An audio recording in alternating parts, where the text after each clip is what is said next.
అసలు యుద్ధం చేయడం పాకిస్తాన్‌కి చేతచ్చా? వెన్నుపోట్లు పొడవడం వచ్చు. తీవ్రవాదుల్ని పంపించి తప్పుడు యుద్ధం చేయడం వచ్చు. ప్రత్యక్ష యుద్ధంలో వరుసగా ఓడిపోతూనే వచ్చింది భారతదేశం చేతుల్లో. ఏది కాశ్మీర్ విషయంలో అప్పుడు ఓడిపోయింది 48లో. ఆ తర్వాతన 65లోను ఓడిపోయింది. ఆ తర్వాతన 71లోను ఓడిపోయింది. 72 ఏది బంగ్లాదేశ్ వార్ అప్పుడు ఓడిపోయింది.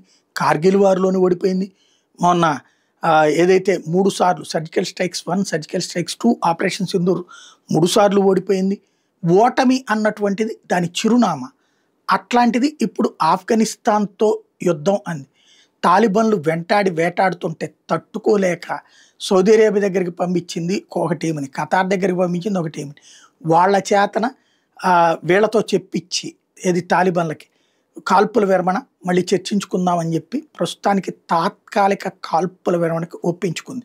ఇప్పుడు భారత్‌నే తిప్పికొట్టగలిగాం, భారత యుద్ధ విమానాల్ని తిప్పికొట్టగలిగాం, రఫేల్‌నే కూల్చేసామని సొల్లి కబుర్లతో ఉండేటటువంటి పాకిస్తాన్ అసలు నైజం, అసలు చేతకానితనం, అసలు అసమర్థత కేవలం పేపర్లలో, టీవీలలో, సోషల్ మీడియా పబ్లిసిటీలలో గెలవడం తప్పించి ఒరిజినల్‌గా దాని బతుకేంటి అన్నది మరొకసారి నిరూపణ అయింది.